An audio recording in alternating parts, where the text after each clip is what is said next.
Indeed. Are we all? Caitlin! Oh no! Push the button! Yeah. Come on! Save that 5 of us in here. What happens if this thing shuts off? We'll all be together. In heaven.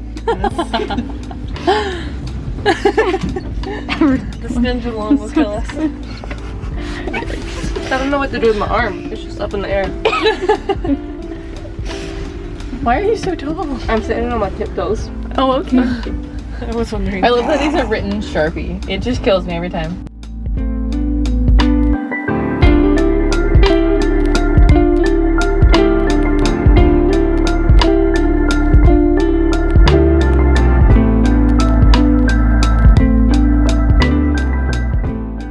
Happy Good Morning Wednesday, everyone.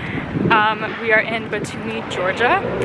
This is our eighth month abroad and our 7th country that we've been backpacking to and volunteering in. Right now we are on our way to the Kurdish School and homeless ministry that we help at. And so, yeah, everyone, what is one word that you feel like would describe your time in Georgia this month? Growth. Happy pain. Full. Interesting. The word I would choose would either be power or history. Yeah. And I'll explain more why I would choose those words later.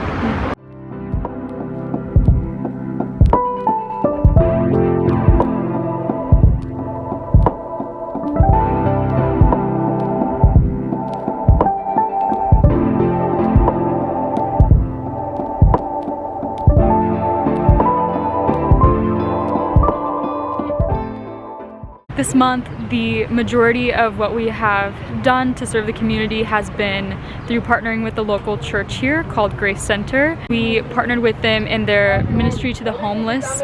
People who show up, we feed them. We usually share testimony, also share devotion as well, and then allow them to ask questions if they would like, or we will pray with them if they would like prayer.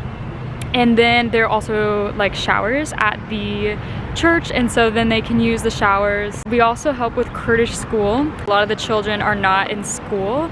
Their parents may require them to be out on the street every day. We have this school available to them at the church. The ones that are there currently are about, I would say,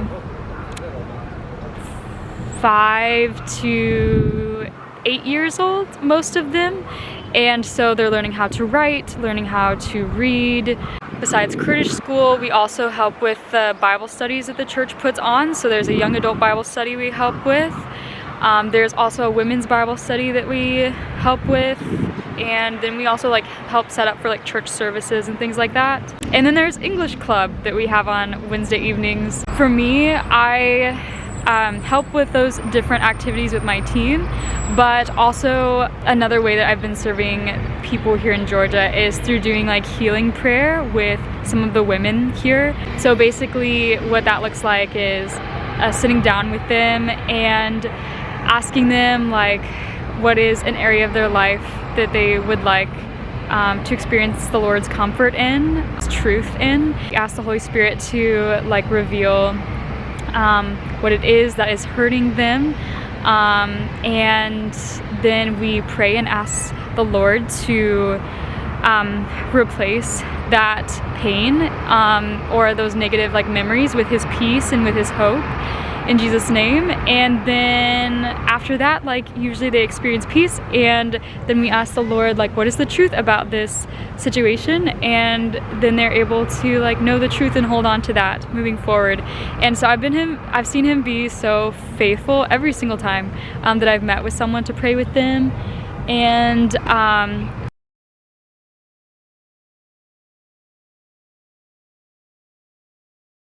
for example, I met with a woman yesterday who was like she followed a different religion than like Christianity, and she wasn't really sure if people could have a relationship with Jesus or that we could hear from God and things like that.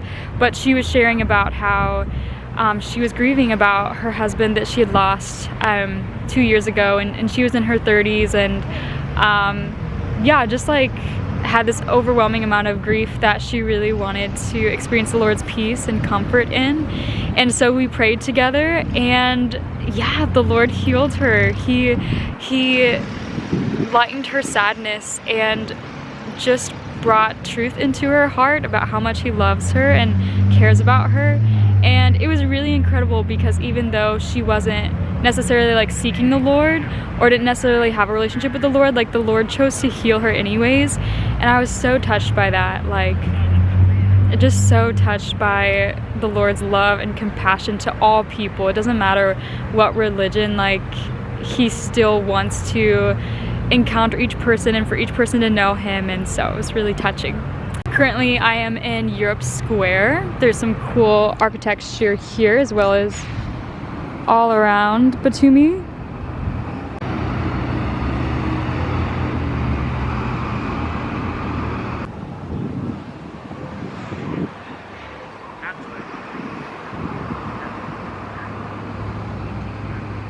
You can see that there's rain clouds back there behind me, and then there's like blue sky over here, and yeah, it has rained most of the time that we've been here. We've been here for 3.5 weeks, and it rained every single day except for yesterday and today. But as you can see, the rain clouds are coming yet again. So it rains here a lot in the winter, but apparently summer is a really prime time to be here because it's right by the Black Sea, and a lot of people like to come here to enjoy that. So okay, between my meetings to pray with different women today, I just stopped at Subway there to get a sandwich because one meeting was at 11 and then the next one is at 2:30. They do have a lot of street food here in Georgia, but a lot of it is like bread or cheese, and so I've eaten a lot of that. And it's kind of like more like a snack, maybe not necessarily a big meal.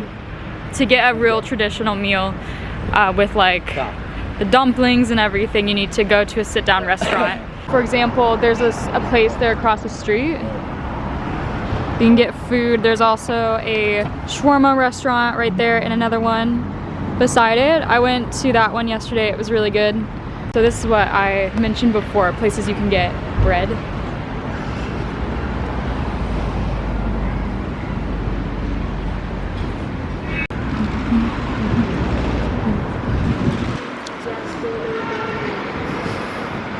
I had said earlier, Georgia so far, out of all the countries we've been to, in Eastern Europe has had the most people like asking for money on the streets.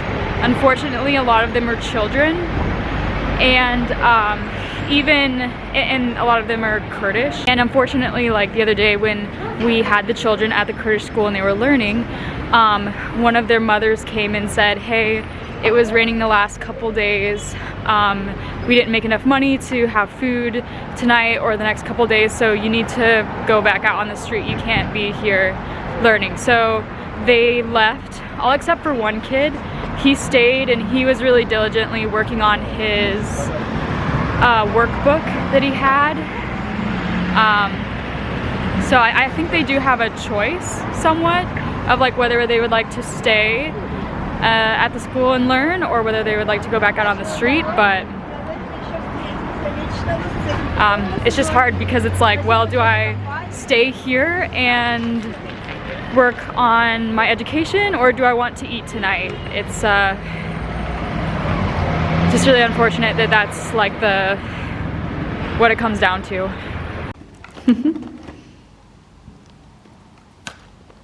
Let's cheers. Cheers.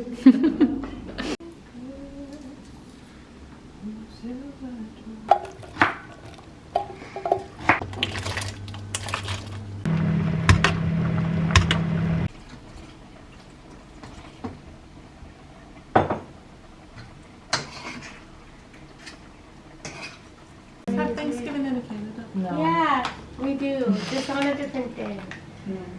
No, you My Thanksgiving happened when we were all in Albania. Oh. That's very good. Thanks, Kat. Thanks, Caitlin. You're welcome. And here we are again. In the sketchy elevator. Just wait till it stops. With both. It stops twice. Yes. Oh dear. Oh, here it comes. Oh gosh. One. Wait for it. Two. Yes. It's so small.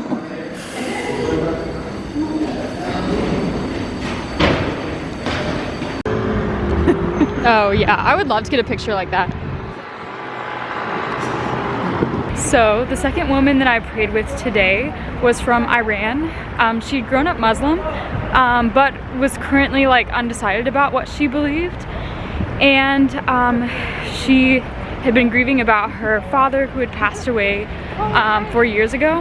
And so yeah, we sat down, we prayed together, and afterwards she felt a lot of peace and just a lot of like happiness and joy of like, yeah, just like thinking of her father, because before when she would think of her father she would just feel really sad and overwhelming sadness, but now when she thinks of her father she just feels peace and she just feels joy and happiness about the time that she had with him.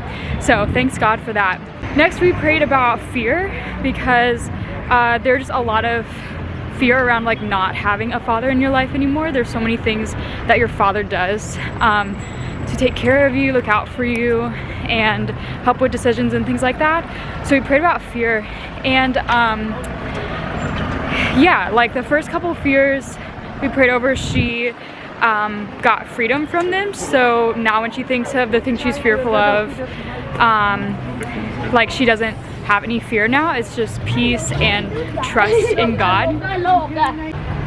And also like God replaced like the beliefs she had, I guess, about these different fears. And one of the things he said is he told her that he was the truth. Like I'd asked her if she was open to praying the prayers and ending them with like in Jesus' name, and she said she was willing to do that, because I just want to make sure she's like comfortable, since she, you know, had grown up Muslim. She was just at the point where she wanted healing, you know, like wanted to try anything. So yeah, so Jesus just like revealed to her that he was the truth, like the true God, and I was like, wow, that's amazing. And then when we were praying over the second fear that she had, like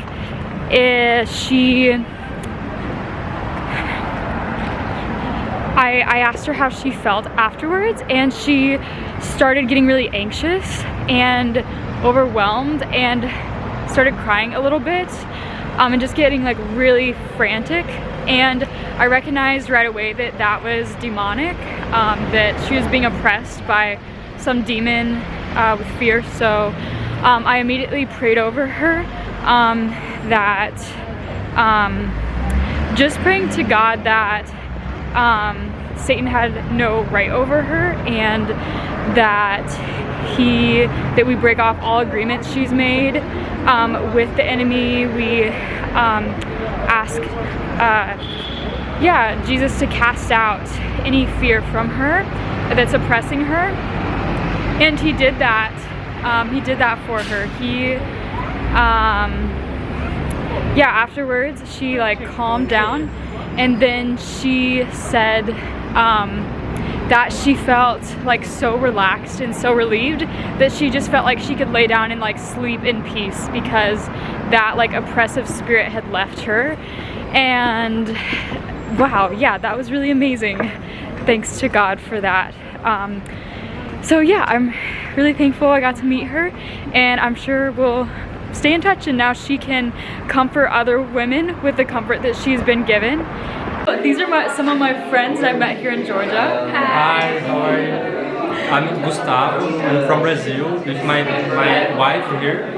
My name is Carol, and 19 years old. Hugs from Brazil. Yeah. These are more of our Basically, friends. I would say in the north. Hello. My name is Lena. I'm from Russia. Nice to meet you. Civil War. Civil Hi, War my was name is the Ola, northern 25. state where it I'm was from a Ukraine. slave state. But Hey, my name is Manasseh. I'm from Argentina, but now I'm here, so. I Leo. I'm from Georgia. I'm 18 years old, and I really like drawing.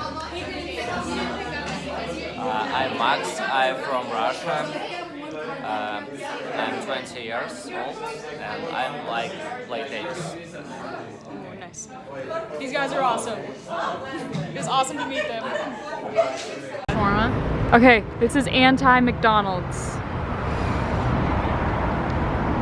They're not even trying to be discreet. This is the real McDonald's. It looks like a spaceship. And there's where our Airbnb is.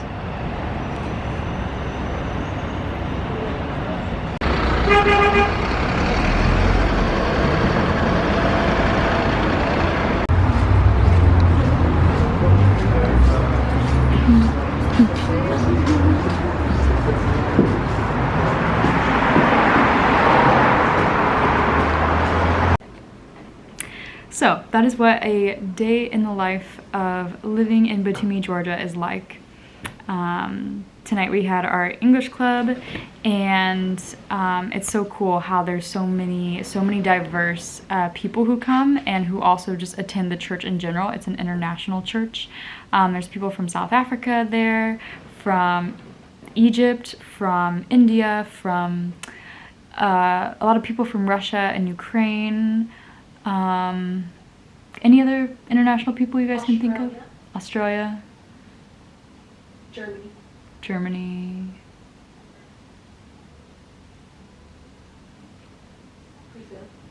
Oh, Brazil, right. Yeah. So yeah, it's really cool to have so many people in the same place to be able to get to know them, to hear their stories, and to be able to empower them to, learning English just opens up more opportunities for the future. So yeah, I love it a lot. Tonight at our English club, I was talking with this man from Ukraine. He's currently separated from his family because he is here doing work, and then the war started and his wife and his daughter and his son were left in Ukraine and he couldn't get back to them. So yeah, he was just telling us about how when his daughter had called him on the evening that the war started, and that she was just really panicking because she could hear the missiles and the shooting and things like that. And that was before we knew that that Russia had launched war on Ukraine. And so he was talking to her, he was trying to calm her down and things like that. And then it was they went to sleep, and then the next day it was full out Russia is attacking Ukraine. And so he was just explaining about how his wife and kids had to escape to Slovakia and were there temporarily. And I was just really listening closely to what he was saying about what he's realized during this time. He's a Christian man, and he was saying that he's invested so much in his life and built up so much in his life, in Ukraine, and through working and things like that. And it's you think as an adult, that you're working to establish something, and that's always going to be there. But he was in a day it can be gone. He's my home can be gone, everything I worked for can be gone, and that my whole country can be gone in a day. And it was just really put things in perspective to hear that from him. And he was also sharing that just things spiritually are so much more real than the things in front of us during this time. For him, he was saying that people in Ukraine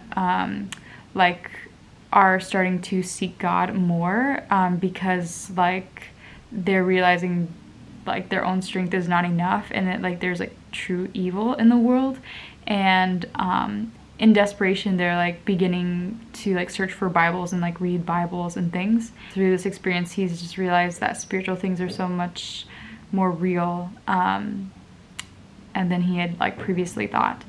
Another encouraging thing he shared though is that like many Christians in Ukraine are now going west. You know, like they're forced to leave, and so like they are like taking their faith with them as they go. And so he just was comparing that to how like when there was first the disciples in Acts, and they didn't necessarily like maybe want to go places. You know, people who would just become Christians after Jesus died, like didn't necessarily want to leave their homes and go share the gospel. But then there was such intense persecution there that they were forced to leave, to flee. And he just kind of compared that a little bit to being forced to flee from Ukraine because of how dangerous it is, that they take the gospel with them to any country that they go to. And so like God is working in that, like through the evil that is happening to Ukraine. So yeah, it's been really interesting to be living, doing life together with people from Ukraine and Russia on a daily basis here. And of course, it's really important to remember that the Russian government is separate from the Russian citizens. Like the Russian citizens that I know are like really grieved about the whole situation. They have family in Ukraine, they have friends in Ukraine, they have family and friends in Russia, and it's just really tragic because war is not what they want. So yeah, I'm thankful that we can be here in Georgia during this time because we are so close to like everything that's going on. So we're able to like pray with people, just share hope with people in a time where they're like more open to it than they maybe would be at another time when there seems like there's more security. So yeah, thanks for joining us today. Bye.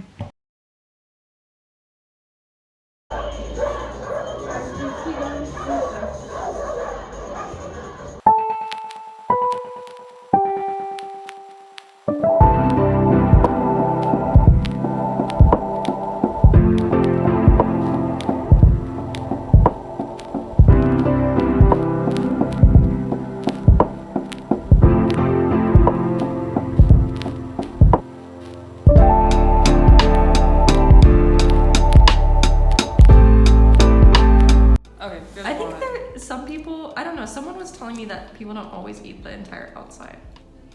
That they just like peel it open and eat the inside. But some people do, just depending on what you like. So Gotcha. you have options. Yeah, the outside taste has a grape kind of taste to it.